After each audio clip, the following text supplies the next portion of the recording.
Orlando Magic, Orlando Magic, Orlando Magic. Oh. Yeah, I'm not gonna lie to y'all. It's currently 12:30 in the morning, and I still have that damn song stuck in my head. Of course, I'm recording so late because I'm in Orlando, hence the makeshift setup. But I'm here because I went to the game. And hearing that beautiful song was probably the biggest positive of the night.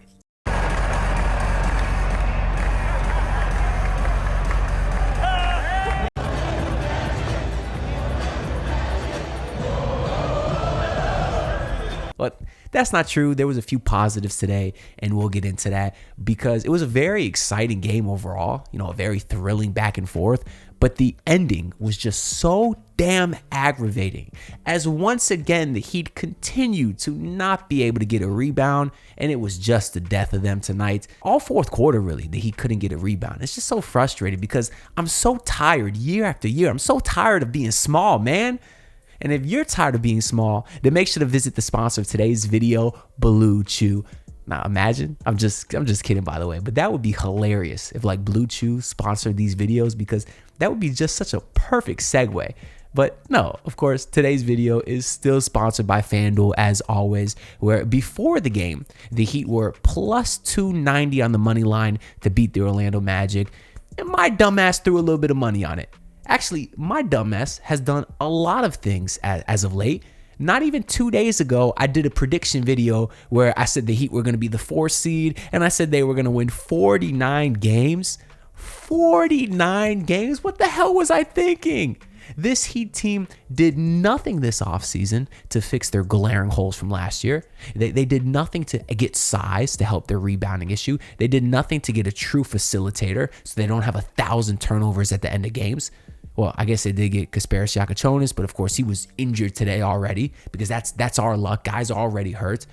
But just it's the same thing over and over again where late in these games, the clutch execution is awful and the three-point shooting in the second half was terrible and you just can't get the rebound. And that is really what killed the Miami Heat today. And what was otherwise a pretty fun game overall. I will say, by the way, excellent stadium, the newly rebranded Kia Center, very beautiful scoreboard in the middle. I like even the halftime show was insane. They had some lady on a pole 50 feet in the air, and the guy was balancing the pole on his forehead. I never seen nothing like that at Kaseya Center. Step it up, Miami. The Heat have the golden oldies. I love the golden oldies as much as the next guy, but that wasn't as thrilling a watch as seeing the lady dangle from a chain 50 feet in the air and a guy spinning on a circle. I'm not even doing a good job explaining what the hell was going on there, but that was dope. And just overall, the fans were good, and even the player intros was kind of weird. They introed every single player for the Magic. Maybe that's just because it was starting night and they wanted to introduce the team. But I was confused at first because literally the first two guys that they introduced was Orlando Robinson and Jamal Cain, our two guys, Heat legends. And I'm thinking, oh, damn, we about to get a Cain and Orlando Robinson revenge game tonight. They're starting. And then I quickly realized that they were announcing all 15 players. So I don't know. That was just kind of a cool thing to show the love to everyone on the team. And overall, I had a great time in Orlando. We got free shirts. Maybe take notes, Mickey Harrison. He can't even get shirts for playoff games, and the Magic are doing it for a regular season. I respect the Magic for that. One of the most frustrating things I saw today, even outside of the rebounding, is Simone Fontecchio's defense. That guy is slow. He was letting Tristan da Silva score all over the place. And somehow, you know what? That wasn't even the worst thing I saw today. The worst thing I saw today is the Magic had a 6-7 cam where all the kids got up and did 6-7. Oh my God. What? That was, I felt like I was losing brain cells seeing that. Seriously. And if you're watching this video and you don't know what 6-7 is, consider yourself lucky because my God, that was an annoying watch. Anyways, let's go ahead and get into this box score a little bit so we can talk about all these players. We'll start with Andrew Wiggins, who finished tonight with 18 points, shot 6 of 12 overall. Somehow he was a minus 21, which is by far the worst plus minus on the team. And I don't think that's, a correlation to how he played because I actually thought he played pretty fine today. Most of that is because the first bench rotation that we saw, the first bench unit that came in was terrible. I think it was Drew Smith, it was Wiggins, it was Fontecchio. I think it might have been Jaquez and Pelle Larsson was even in there for a little bit with that group. They just had really no offense, no point guard, no facilitator. And Wiggins was certainly doing his best to carry that unit, hit some really tough step backs, showed some great footwork. But just overall, that unit is ass. And as we went into the second half, we saw Spoelstra not put in that exact 5 again. He made sure to have Norman Powell in there, or he made sure to have Davon Mitchell in there, who had a really good offensive night as well. But Wiggins did his best there. I think overall, he had a pretty solid game, regardless of the plus minus. Because I guess I should mention, even overall, the Heat got up as much as 12 early, and then they went down 5, and then they came all the way back. They were actually up 8 in the fourth quarter. And then deja vu, the Heat blew a late lead. They lost the game. Whatever. It's typical. I don't even need to recap these games because you don't even have to actually watch the games. And it's the same thing over and over again. The Heat build up a lead, they lose the lead. That's what they do. And yet I still picked them to win 49 games. I'm an idiot. What can I say? Subscribe to the channel if you want to hear my idiot logic. No, I'm just kidding. I don't know. There was some positives today. Let's get into the rest of the box score. Even Wiggins, bro, the Heat were down 3 with like a minute to go. Wiggins hit a monster 3 to tie the game. It's like, I don't know. I like what I seen from Wiggins today. I was pretty optimistic of him going into the season, and he was okay today. He had some tough matchups defensively. He got switched on to Powell a ton, got switched on to Franz, and I think he held his own, a little bit, at least as best as he could. Because obviously, we know the Heat have size issues, and that was going to be more glaring than ever especially against the Magic. Probably the biggest team in the league. I mean, their starting lineup, the shortest player. You got Desmond Bane, who is short, but he's jacked. Oh, in person, bro, dude is built like a bowling ball, like a human-sized bowling ball. Jacked, dude. But besides him, you got Anthony Black, who's like 6'7", and then, of course, Paolo and Franz and Wendell, and even off the bench, Goga and Jonathan Isaac. They're just a massive team. Because even in the fourth quarter, our second tallest player was Jaime, and that's kind of why we got cooked a little bit. Not Jaime's fault, It's not Jaime's fault that Jovic and Ware played terrible, but we'll get into that. I wanted to read through the box score so I can go in order and try not to get carried away since I don't have particularly a lot of notes. But anyways, yeah, that was Andrew Wiggins tonight. I thought it was fine. Moving on to a guy who is not fine, Nikola Jovic, dude. Usually, my guy Tobin says, Jovic, dude. Today it was Jovic, ew, because I thought Jovic flat out was awful today. He hit a couple of threes. If you look at the box score, 9 points, 2 assists overall, but 2 assists from 3, but 0 turnovers to 0 assists to 3 turnovers. He was so bad handling the ball in the half court, and I was very disappointed by that. Because one of the things I said about him coming into this year is I want to see him play a lot with the ball in his hands, and I thought he would be better than that. And what I'm coming to realize is he is significantly better in transition with the ball in his hands than he is in the half court. Because in the half court, when the game slowed down, it was just ugly. Some of the turnovers I remember is once he had the ball in the corner, like deep in the corner, he had Paolo Banchero right in his face, and he decided to do a step back even further into the corner. He was already trapped. Why are you trying to do a step back into the corner? You're just trapping yourself. It's like there's 3 defenders there. You got Paolo in front of you, and then the baseline and sideline on both sides of you. And right when he does the step back, he has no space. He goes up to try to shoot a 3, I guess. But because there's no space, Paolo rips him. Ball's going the other way.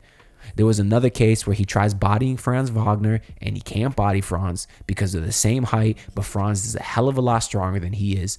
And Jovic can't budge him at all. He just loses the ball out of bounds while trying to spin, trying to drop over his left shoulder, spin past Franz because he couldn't move Franz.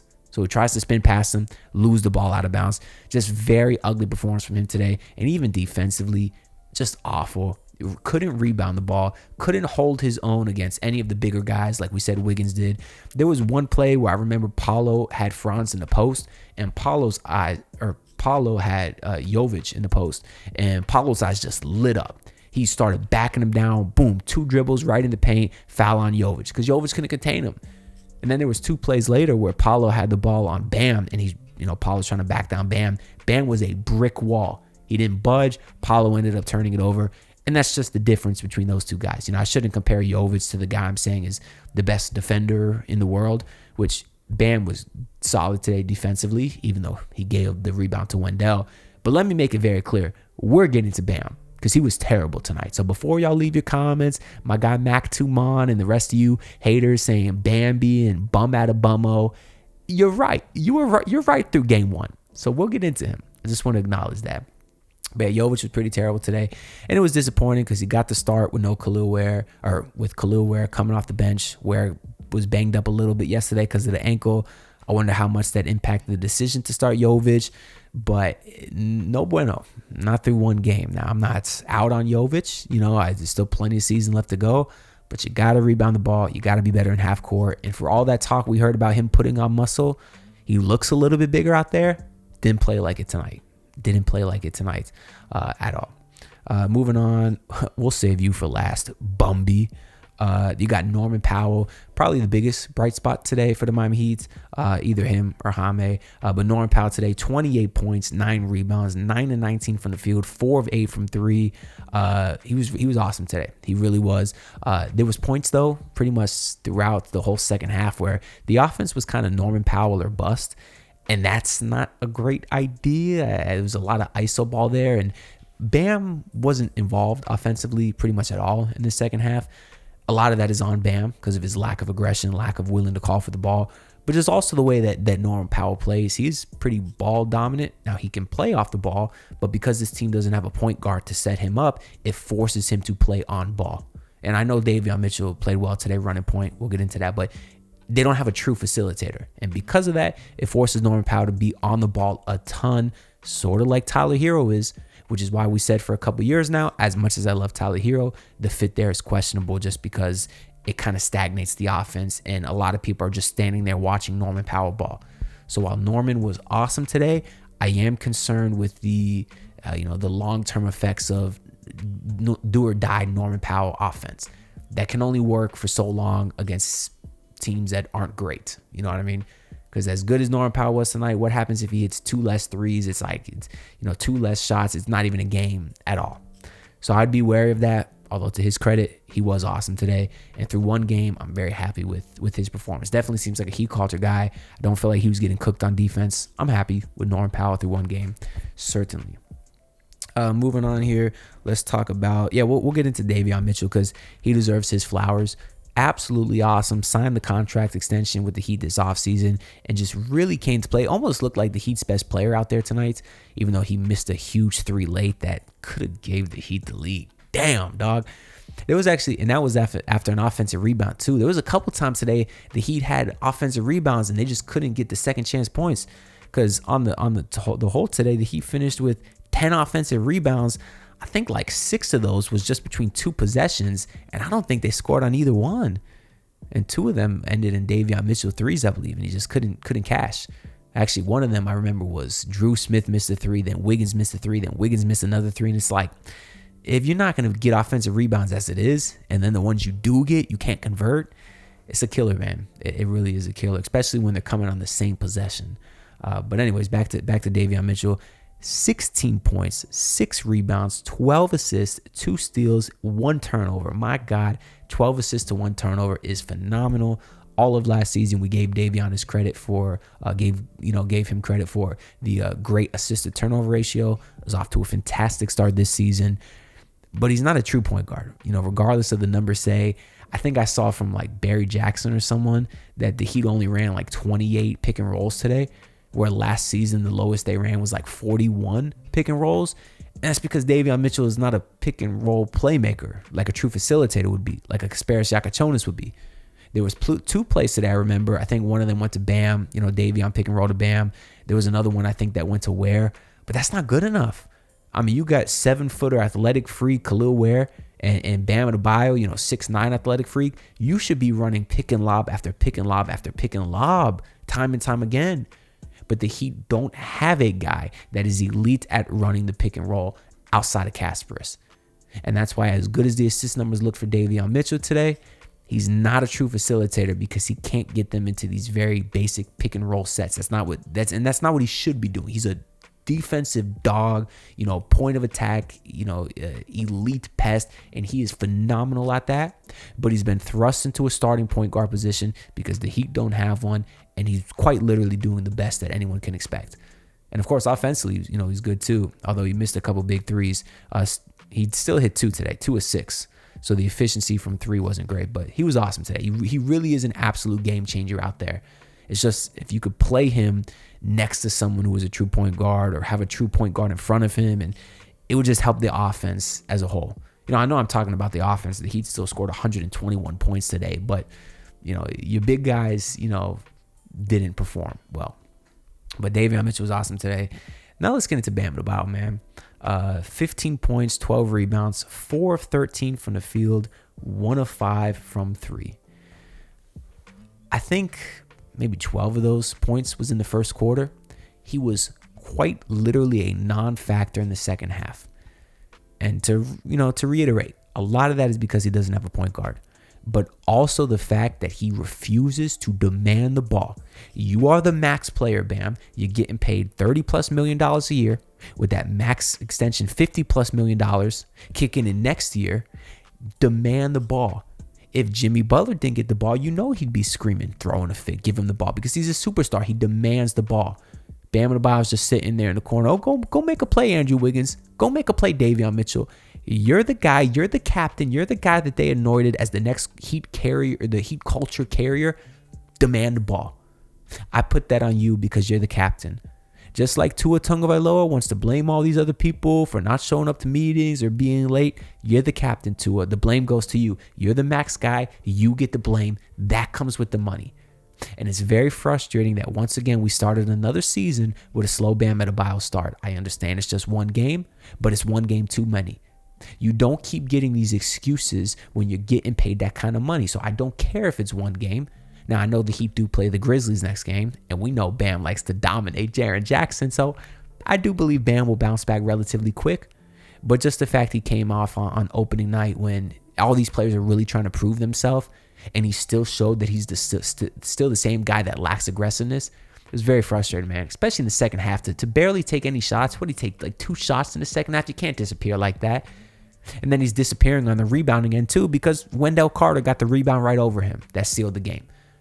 You got all these other small players out there. You're the guy that's not supposed to get out rebounded, and you got out rebounded. And even some of the takes he had was just soft. I think, what did we say today? We said he took 13 shots and 5 of them were threes. He wasn't getting to the rim.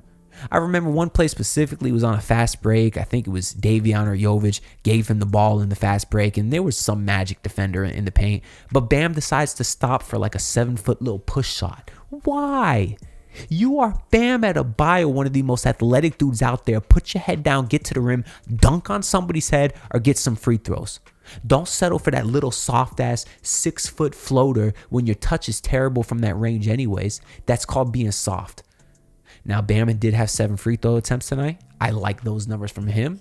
And there was some really good moves to get those free throws. He'd have the ball in the face-up, would do a little shimmy, and then use his quick first step to blow past the defender and draw a foul. He did that a few times today. I love that. I want to see more of it. And I want to see it every time you're in transition. Put your head down and get to the rim. So there's some positives there with Bam. He rebounded the ball well tonight. I thought for the most part he was pretty good defensively. He kind of guarded a little bit of everyone, all the bigs, Desmond Bane a little bit. I'm tired of saying it, but you got to be more aggressive offensively. And you can't keep shooting 4 of 13. You missed so many bunnies today. A lot of the players did. Even Khalil Ware missed some. Jovic missed a bunch of bunnies. But 4 of 13 from your big man, from your starting center, is ridiculous. It really is. Anyways, I've been talking for 20 minutes, so we'll try to get through this bench relatively quick, even though I got a lot to say about these guys. I mean, okay, we got to talk about Kamehameha Jaquez Jr., bro. It's weird because coming into this season, most of us were optimistic about Ware and Jovic and a little worried about Jaime. Today was the opposite. Ware and Jovic were not great, and Jaime really stood out. I don't know if he hit any threes today. He had a really good shooting preseason. I don't think he did. No, he was 0 for 1 today, but he still was able to get to the rim. He was 6 of 7 overall, meaning he was 6 of 6 inside the paint, which is great. He looked very comfortable out there. He was kind of the de facto point guard in that first bench unit, which wasn't great because, again, he's not a point guard. But in the second half, when he did play with some of the other starters, he really was able to get to his spots. And I think he's skilled enough offensively that if he's in there, don't run your offense around him. But can he get 2 or 3 post touches a game? Is that so much to ask for? Because when he gets the ball in the post and they actually clear out for him, he's so skilled. He had the one where he spun over his right shoulder, faked up, Paulo Banchero pop-tarted. jumped right out of his shoes like a Pop-Tart out of toaster. Jaime spun the other way. Beautiful layup. He's just so damn skilled offensively in the paint. I wish he would get in the gym with Bam Adebayo and teach him some footwork. But he looked good today, and I'm glad he was able to build off the strong preseason, and hopefully they continue to build off that because they're going to need his offense, particularly with Tyler Hero out. And yeah, he'll be a huge reason why that bench unit doesn't sink. Because even in the second half, I think, when the Heat were down 5, and then they came back, it was Jaime who had back-to-back buckets. One of them was in transition, and that's what gave the Heat a 4-point lead. So he was huge in that second half, sort of leading that bench unit when it was either Davion or Norman Powell in there. So they'll need more of that from him. So shout out to my guy, Jaime. Moving on to Kel'el Ware, very disappointing. Only played 13 minutes, which I get he didn't play well, but come on, Spo. In the postgame, you said you want to fast-track his progress. It doesn't seem like it, because if you wanted to fast-track his progress, he would have played more than 13 minutes tonight. And yes, he didn't look good out there, but when you getting killed on the glass, just put him out there. Just see what the hell he can do. Because in his 13 minutes, he only had 7 points, 4 rebounds. He was 3 of 5 from the field. He did hit a three-pointer, but he just looked very lost defensively. But I'll take the 7-footer who's lost defensively, who might figure it out. Then Jaime Jaquez in there late in the games, who knows what he's doing. He's got a high IQ, but at the end of the day, he's only 6'6". Because I don't remember if we mentioned, but the closing unit was supposed to be Wiggins, Norman, Bam, Davion, and Jovic. But Jovic was so bad, Spo subbed out Jovic with about 4 minutes to go, brought in Jaime Jaquez, and it was pretty much from that point on that he couldn't get a rebound. So it's like putting Kel'el Ware, bro.